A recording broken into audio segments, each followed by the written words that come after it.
Здравейте, аз съм лейтенант Бруклин Динов от състава на мобилна комуникационна информационна система и ще ви представя компонентите на изпита по физическа подготовка.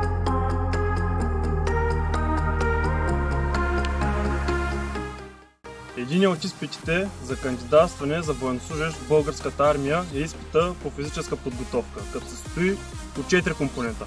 Първи компонент – бягане с овалка 10 по 10 метра. Втори компонент – лицеви опори. Трети компонент – коремни преси. Четвърти компонент – крос 1000 метра.